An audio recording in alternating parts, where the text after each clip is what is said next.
আমি অনেক দৌড়েছি, আমি বাড়ির কাছে অনেক না, আপনাকে কোথাও যেতে হবে না, আমাদের লোক। আমি চাই আমার বিজেপি বাবা যা করে গেছে, আমি অনেক শান্তিতে বাবা, আমি অনেক শান্তি।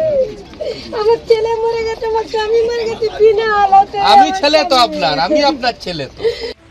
একটা শরিকি বিবাদ, তার জেরে প্রায় 50টা বছর বিদ্যুৎ বিচ্ছিন্ন হয়েছিল মণ্ডল পরিবারের এই বাড়ি।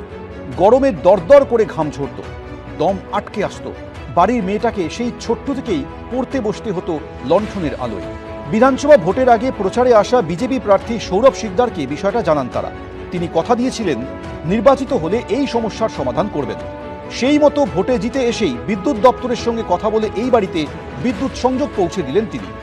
খুব খুশি হয়েছি। আর এই যে জন্মগতভাবে তো কোনো আলো দেখতে পারিনি, তখন লণ্ঠনের আলো ছোট থেকে পড়াশুনো করেছি বহু কষ্টে। তারপরে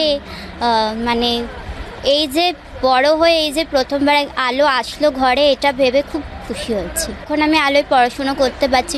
দাদা এসেছিলেন আমাদের এখানে ভোট প্রচারের জন্য, তো তখন আমরা তাকে বলেছিলাম, ওনাকে বলা হয়েছিল যে এরকম ব্যাপার, তো উনি আমাদের প্রতিশ্রুতি দিয়ে গেছিলেন। সত্যি উনি ওনার কথা রেখেছে, তার জন্য অনেক ধন্যবাদ।